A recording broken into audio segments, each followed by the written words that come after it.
Hello, magical human, and welcome to Madison Mindset, the podcast. My name is Madison. I'm a yoga teacher, a mindset and spirituality coach, and a complete earth fairy.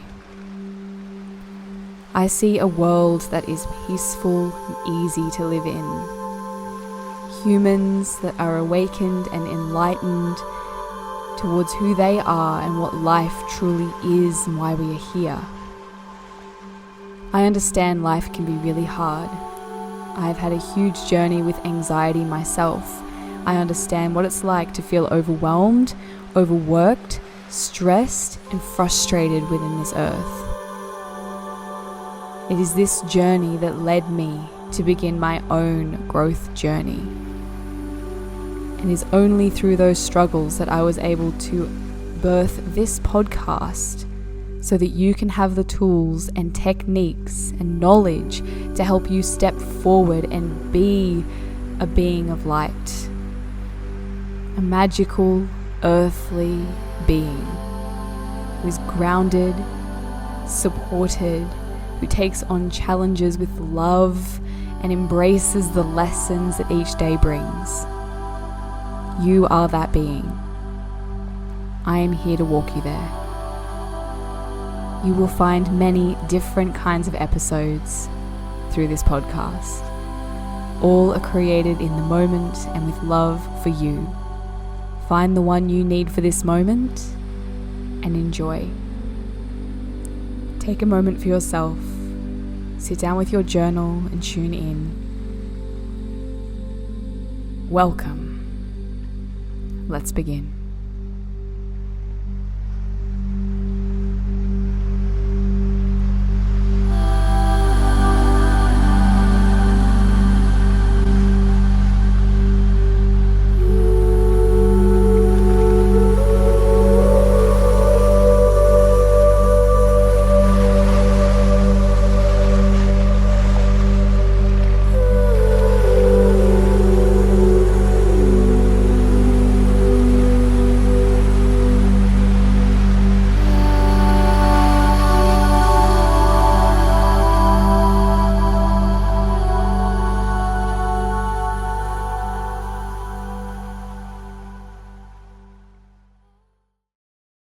Hello, magical human, and welcome back to Madison Mindset, the podcast. Welcome. It's 2025. This is my first full episode of the year, and I'm so excited to be back. I had a really nice break. I went away for 3 weeks. I actually crossed Australia in the van with my partner, which was amazing. We went across this desert called the Nullarbor. You may have heard of that. You may not. It's basically smack bang in the center of Australia, and it goes on and on and on and on and on and on and on. It was very mentally challenging and very hot because it's summer here, but it was a great challenge, and the van was just perfect and everything was amazing. And yeah, my partner and I just have gotten so close during this time, and it's just been amazing. So yeah, had a great break. It's good to be back. We're here. We're here. Now, this episode, we're going to talk about the comfort zone. The last episode was 20 minutes of motivation. So if you haven't already checked that out, definitely go and check it out. It's really going to help you to find like inspiration and to begin to motivate yourself. But for this episode, I wanted to go a little bit deeper into the comfort zone. So we're going to do that together because the comfort zone is a really important thing to talk about. Everyone thinks they know what it is. Many people get it wrong. Okay, so we've got to get this clear so that we can work with it to do what we want to do with our life and to move forward. All of the things. Okay. Before we begin, I want to chat quickly about a DM that I got while I was away. I just went through them all, and there was one here that came up, and I thought, well, might as well answer this on the podcast because it might help. Right. So this is from Eleanor. Madison, how are you? I really love your content with nature. I wonder how I can live a more minimalist lifestyle and content to the beautiful, relaxing nature, shop less and enjoy more. I live in a crowded city. Okay, so from what I got from this is basically, how can I live a life that's more minimalistic, even when you live in a city, and to connect with nature and shopping less and enjoy more. Basically, it's complicated because cities, man, I don't like cities. Like Seriously, while I was away, like I live in a town of like between 40 to 50,000 people. It's a small community considering what could be out there. And I visited three cities while I was away, and I was meant to go into Sydney as well. There's a lot of main cities in Australia. So I've been into Sydney a lot. That's the one that's closest to me. It's only 3 hours away. So if I need anything, an airport, something in the city, that's the one I go to. The ones I went to are ones I haven't been to before, which is Perth over in Western Australia, other side, Adelaide, which is South Australia, and then Melbourne, which was Victoria. I didn't like any of them. I'm not going to lie to you. I didn't like any of them. I've heard a lot of good things about Melbourne. I've heard a lot of good things about Perth, heard a lot of good things about Adelaide. I have to say, there is nothing natural about cities. Nothing. Nothing natural about it. There are too many people, right? There are so many people that no one can care about anyone. There's no compassion, there's no kindness, there's no, support the stranger next to you or let someone in traffic or smile at someone at the street or get to know anyone in the coffee shop. You can't do that. There's too many people. So everyone's just shut down in that way. No one cares about you. The other thing that I noticed and my partner noticed as well is that everyone, I'm not going to say everyone because I'm sure it's not everyone, but from what I saw, there is a lot of ego. There is a lot of self-obsessed people. And that's probably because there's too many people to care about. A really good point that my partner brought up with me, he was just like, it's a good thing when there's few people in a town, when everyone kind of knows everybody, or someone who knows the people you don't know, because it keeps you in line, it keeps you in check. You have to be a good person. You have to think about other people because it might get around, you know? So that kind of keeps you in check a little bit. But when you're in a city and there's so many people, too many people, chances are you don't know anyone who's driving next to you, who's walking next to you, who's living next to you. Chances are you don't. So you can just get away with everything and you can just be this self-entitled version of yourself, and it's all ego. So everyone's focused on, what do I look like, look at me, I'm going to have this attitude, and it's just not healthy. And it just drove me. I'm quite sensitive, right? I'm quite a sensitive person. I can feel energy of people. I did not feel good there. I think, yeah, I didn't like any of them. The places I liked were the ones that were smaller towns, and you know what, they're more beautiful. Who wants to stare at big ugly buildings? Why? There's nothing natural about that. There's nothing natural about it. Okay, there's nothing natural about it. The amount of inflammation, radiation, the quality of the food, the air pollution, it's all nonsense. Seriously. Seriously, it's bad. If all other animals have vacated the premises except pigeons, you're in a dodgy area, right? This is not natural. It's not. That's the end of it. If you have to live in a city, I would say do your very best. Do your best to be on the outskirts of the city. Try and live on the ground and not up in a sky high rise somewhere. You're not meant to live in the sky. You know, you're not a bird, right? You need to live on the ground. So try and have the ground and try and have a backyard. Try, right? If it's not possible, make sure you know where the closest park is and make sure you visit it daily. Daily. And I'd be looking at, the radiation protection stuff. And I've done an episode on that. I interviewed who is it? It's Gerald. Is it Gerald? Yes, it's Gerald. It's Gerald from Orgone Effects in Melbourne. He does amazing products to support you with getting away from the radiation. There's many other companies now. Find something to support your home, your pet, your family, yourself, to protect yourself from all the nonsense. The thing about cities, like if you're in a city right now, jump onto your settings and go into Wi-Fi and notice how many networks pop up. If your phone can sense those networks and it's showing you, hey, do you want to connect to this? Sorry, there's an alarm going off. We're going to ignore that. If your phone can see a network, that means that network is reaching your body. If your phone is in your hand and you can see that your phone has recognized the network, that radiation's going right through you. It's a signal. It's a signal. It travels through the air. You can't see it. But if you walk far enough away from any Wi-Fi router, you notice that the network drops off. Your phone can't sense it anymore. It wasn't plugged into the Wi-Fi device, was it? No, it's sensing it. It's in the air. It can feel it. Okay, that signal is going through you.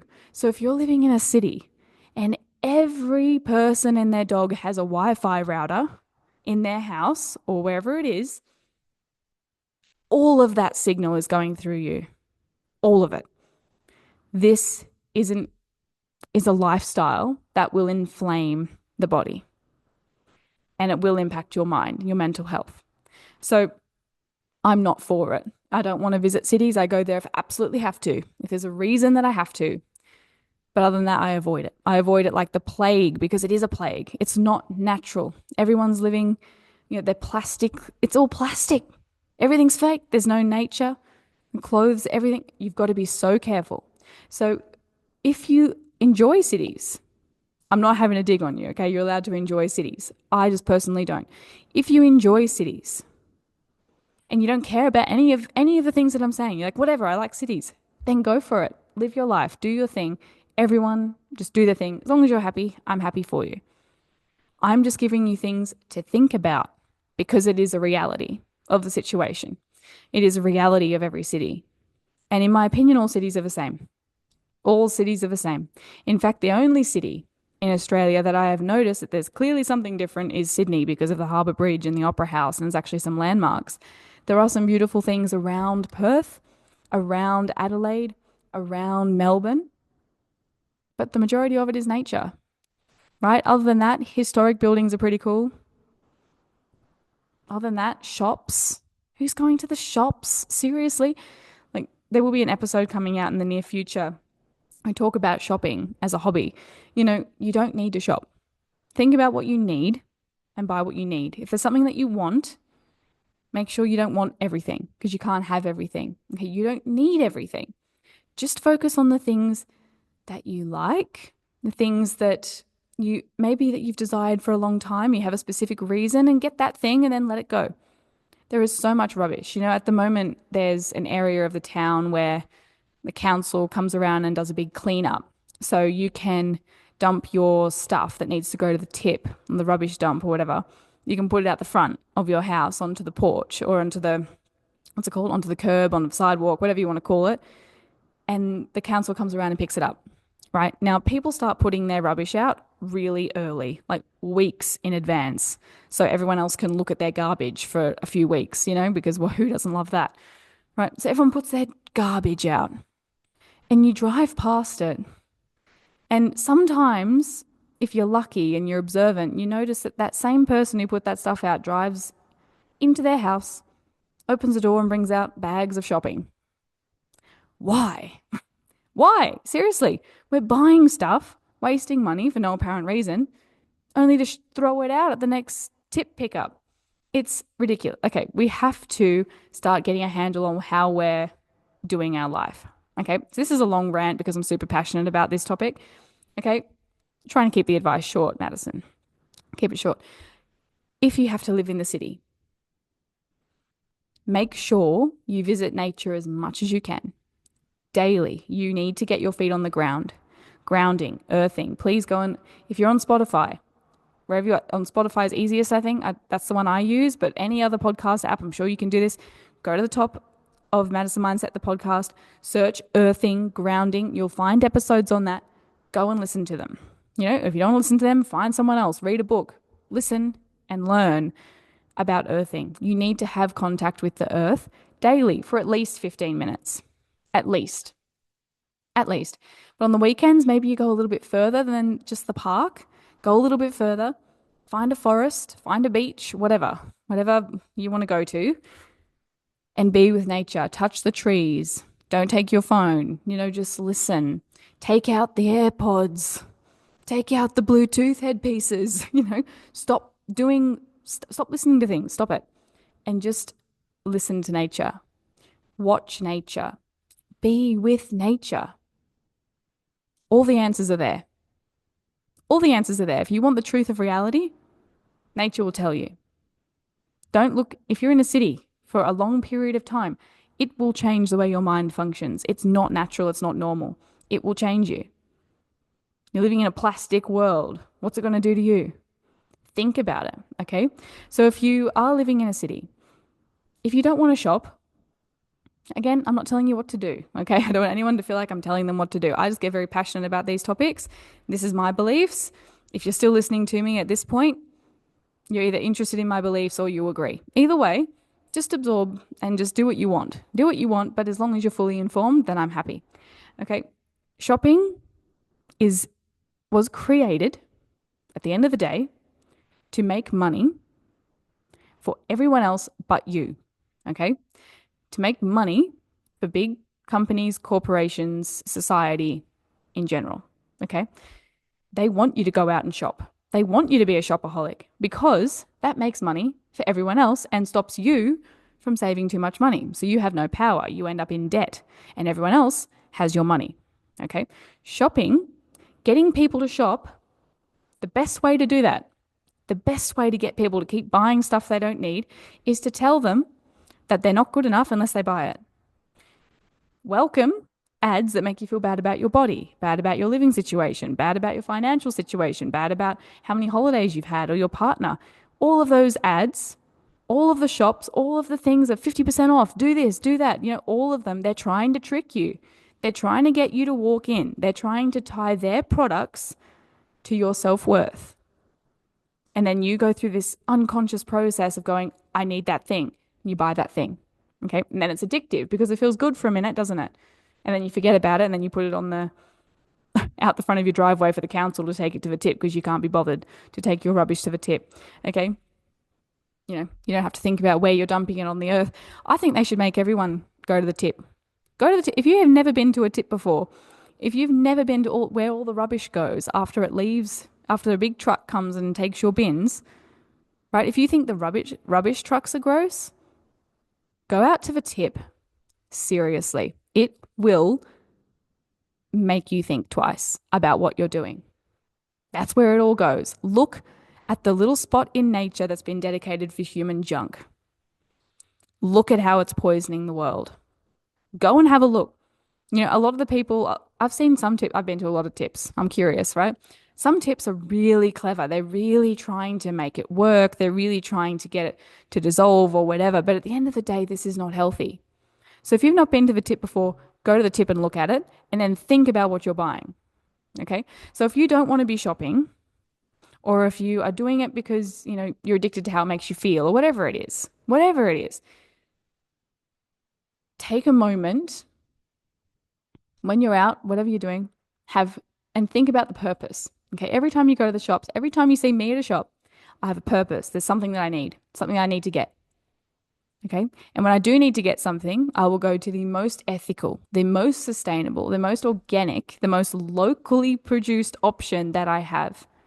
I will do my very best to make sure it's not one of the big chains, one of the big companies. They don't care about the earth, don't care about how the products are produced. They just want to mass produce products.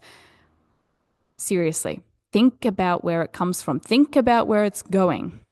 Okay. You might have your dress, makeup, plastic container, whatever it is. You might have your clothes for a few years, maybe a few decades. Eventually you die, right? And leave everything else behind. The earth has to hold that nonsense for a lot longer than you do. A lot longer. And just because you throw something in the bin or give something away doesn't mean you've taken the responsibility off the earth. Okay, so just think.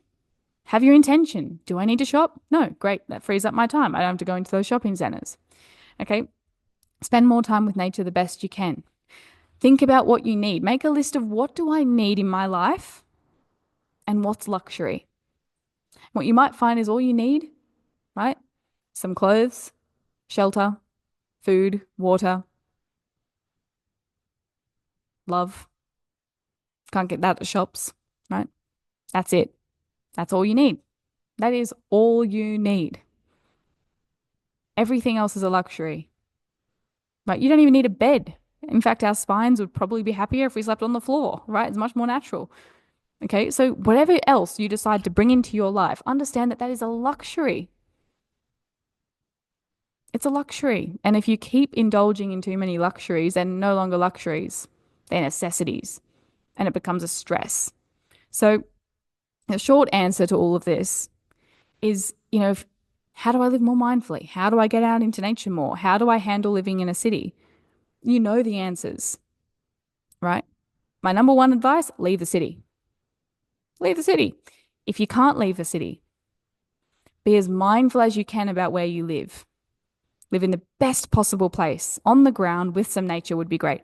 If you can't do that, protect yourself, protect your home from all of the radiation, from all the stuff that's going on, the air and the everything. Do the best you can. Be mindful of the water you're drinking as well, because chances are that's got rubbish in it as well. Okay. And then go out and visit nature as often as you can to make sure that you're negating the effects of the constant radiation. Okay. So that's the short answer to that. If you want to live a more simple lifestyle, look into it. There's some great books. I have a book on minimalism. Can't remember what it's called. I think it's called Minimalism actually. I can't remember who wrote it, but there's some great stuff, really good stuff. Go and listen to it. Go and read it and discover how, go and look up steps to creating a minimalistic home.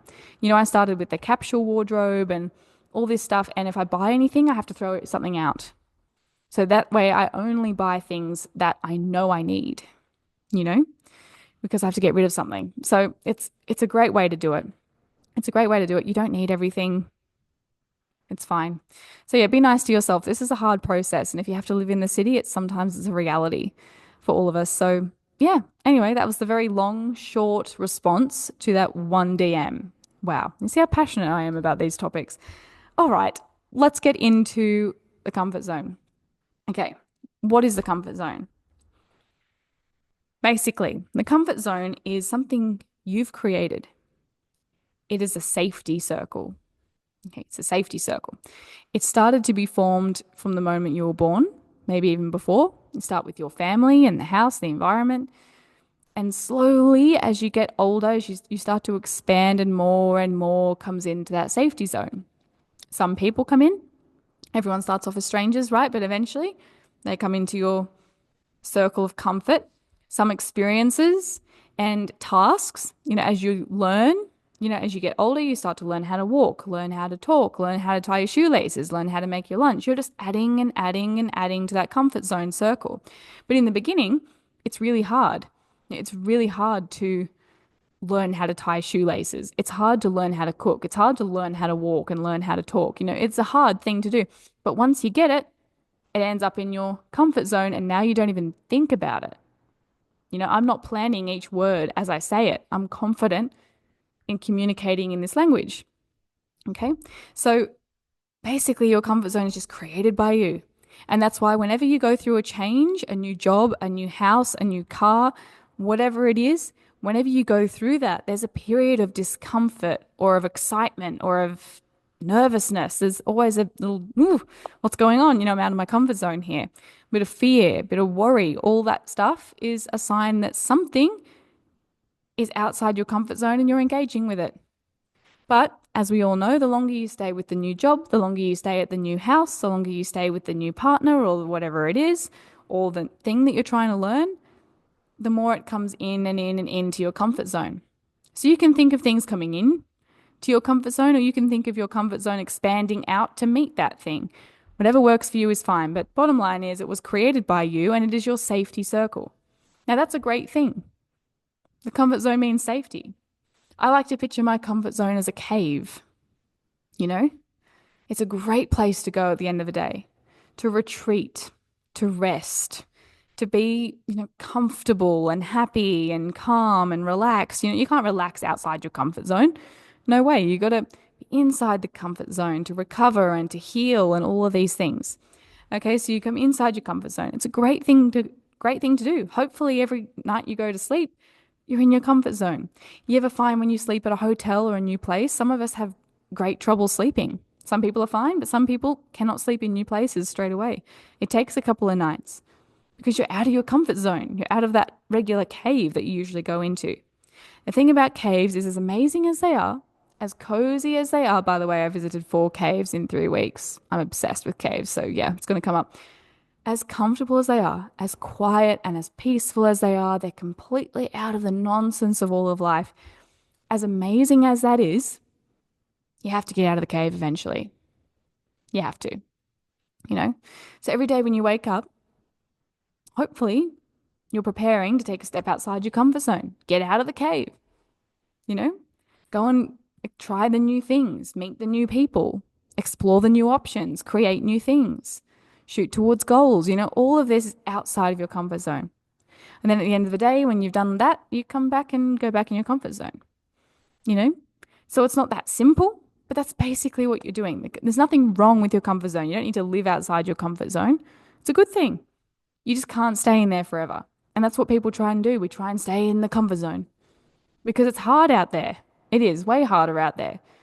If you've spent any time in a beautiful crystal cave and it's just stunning and beautiful and you sit there for a while, you dread going back to the top. You don't want to go out there. It's loud and it's noisy and it's bright and people are running everywhere and there's noise and there's animals and there's all this stuff, you know? But you have to.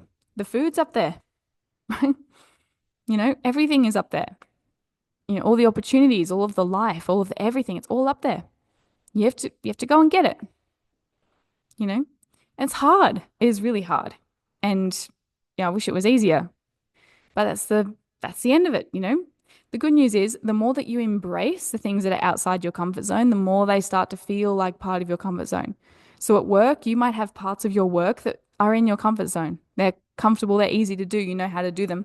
And then you have other parts, newer parts of your work that are not in the comfort zone yet. And it takes a minute to adjust to those. And that's why it can be hard, right?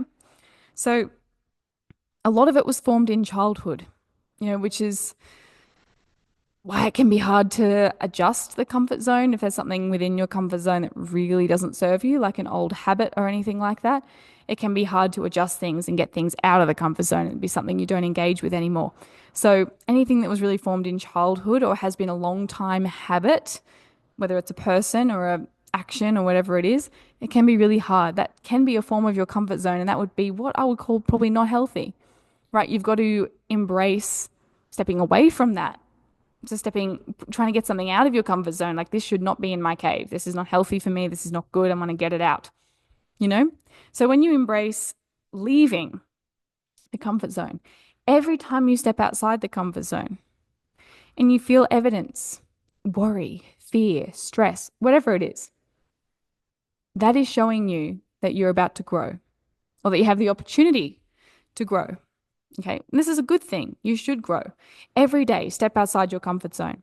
When you go to the gym, if you keep picking up the exact same weight, say you pick up 5 kilos, you pick up 5 kilos for 10 years, you're not going to get any stronger, right? Picking up 5 kilos for 10 years doesn't mean you can pick up 50 kilos on the 10-year mark. You've got to push your comfort zone a little bit. Your body, when you move your body, you're not going to gain any more strength, mobility, flexibility, stability, whatever it is that you want. You're not going to gain any of that unless you push your body outside what it can already do, which is uncomfortable. You're stepping out of your comfort zone. No one wants to do it. Fair enough. It's hard, right? It is. It's hard. It's really hard. When I was away, it was a big, big part of stepping out of the comfort zone. Even though it was a holiday and it was an adventure, there were things like not being able to have a daily shower, having to brush your teeth outside, next to a tree, which is interesting, having to sleep in a van, and it's lovely, but there's not a lot of feet room. So you're just not that comfortable, cooking and everything that you do on a daily basis becomes completely different. And it was really hard at some moments. And there was a couple of moments where I ran to a motel and I was like, give me a shower, give me a hot shower, give me a normal bed, give me this, give me that, and because it was easier, it was like running into my cave. And it's okay to take rest. I did it for 3 weeks with my partner. And there were times where it was mainly me, but I'm sure he was happy about it too. There were times where it was just like, get me into a motel. I'll pay the $200. I've had enough, And that's retreating to a cave. That's retreating to the comfort zone and going, oh, that's so nice. And then you get back up the next day and you get outside your comfort zone and you try again. It's important to push yourself, make yourself uncomfortable. This is going to build strength within you. It's going to build motivation. It's going to build the ability to do hard things, and you have to be able to do hard things. You have to. You have to be able to get through hard things because life is going to throw you hard things, whether you like it or not. And if you choose to challenge yourself and you choose to voluntarily step outside your comfort zone and challenge yourself, life is very impressed with you because not everyone does that. Because why would you? I'm so comfortable over here. Why would I go over there and make myself uncomfortable? Why would I have a cold shower? Why would I change the way I'm cooking? Why would I get up earlier? All these things. But eventually, life steps into your comfort zone, grabs you by the shoulders, and flings you out of your comfort zone, all the way over there, right? Forced. You get forced out of your comfort zone. Get out of the cave and go and experience life. And everyone gets so upset when that happens. Everyone gets so upset when life throws them out of their comfort zone, feeling like a fish out of water, right?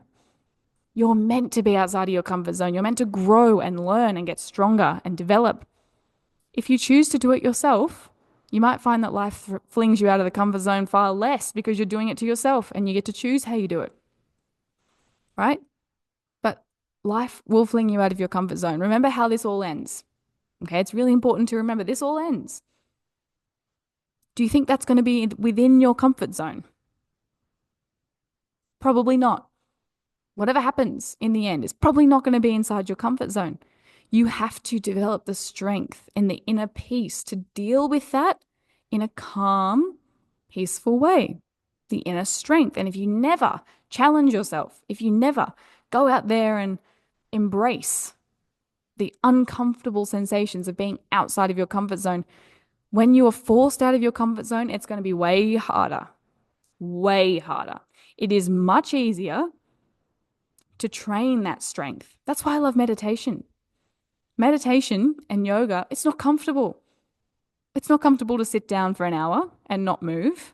It's horrible, right? It's hard. Why would I do it?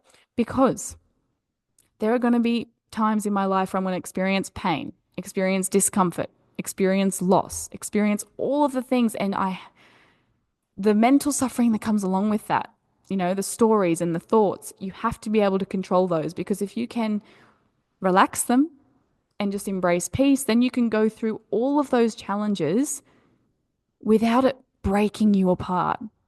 You can be whacked from every angle. You can be thrown into the deepest of waters and there will still be peace for you. But you have to train it first. Okay? So every time you get out of your comfort zone, every time you do that, you are pushing your own boundaries. You are pushing your own strength. Something that my partner has done for me over the last few months is got me to embrace cold showers. I've always liked the idea of cold showers, but I have also experienced pretty high end heart palpitations and things like that. And when I get really cold, that's a trigger for them. So I've just told myself I can't do cold showers, too dangerous, too uncomfortable. Right. He came along and he heard that excuse and he went, "You'll be fine." And he's the only person I've told that went, "You'll be fine. Do it anyway." And I was like, not used to that because usually I tell people that and they're like, "Oh, yeah, don't do that. That sounds dangerous." Right? Well, guess what? I've been doing it virtually every day, minus the week before my bleed and on my bleed, even when I don't want to, and I've been fine. And it feels so good. But I got in my own head. I made a story. My ego, right? My sense of self made a story about how I can't possibly be in cold water because of my heart palpitations. Right? Now it's true. I do have heart palpitations. Cold does trigger them. But you know what? It also it feels like it's making me stronger. Every time I embrace cold, even though I'm scared, I feel like my body's getting stronger. Whereas when I wasn't embracing it, when I would get cold naturally outside, I'd get the heart palpitations. So I'm curious as to what's going to happen this winter because I used to get heart palpitations all the time. Now that I've dropped the story and I'm not scared of cold, maybe it'll be better. So you don't know how you're holding yourself back. It doesn't matter how much self-awareness you have sometimes. Sometimes it takes someone else to look at you and go, "Get out of your comfort zone." And life will happily do that for you. She loves doing that. But you also have friends and family members who will help you with that as well. Get out of the zone. Okay? The zone is great. Retreat when you can. I plan on retreating to that comfort zone tonight. and having a tea, cuddling up in bed, the bed that I know, and just having the best time, just so good reading my book. Oh, I love it. Dreaming about it right now. I'm about to teach a yoga class that I had to memorize. I'm not quite sure if I've got it. I should be okay. But it's a bit scary, it's outside your comfort zone. You have to be able to embrace it, take it and run with it. And you can retreat to the comfort zone when you can. But then don't stay there for too long. It's fine to retreat and relax and recover, all those things. But then get back up and out you go. Back out into the world to experience, to grow, and to learn. This is how I look at the comfort zone. I really like this view. I've had many different views over my time about the comfort zone. There's nothing wrong with it. It's your place of safety. Enjoy it. Make it a little hub for you. Make it something that feels good and is relaxing and is just so nice to be in. Make it that, absolutely. But make sure you leave it. Make sure you leave the cave every now and then and go and get the sunlight and all the things, all the challenges outside. Make sure you go and embrace those. And then you can come back home. And maybe if you master something out there or you get familiar with something, you might be able to bring one of those things back into your comfort zone with you. And it's no longer a big challenge. Thank you so much for being here, Magical Human. I hope you enjoyed this episode. Really hope you enjoyed it. If you have any questions, comments, concerns, feel free to leave a comment on the video or DM me or send me an email, or you can leave a comment on Spotify. Whatever you want to do, I will see them all. Thank you for being here. I appreciate you. Remember, you can do it. Go for it. I believe in you, and you should too. Love.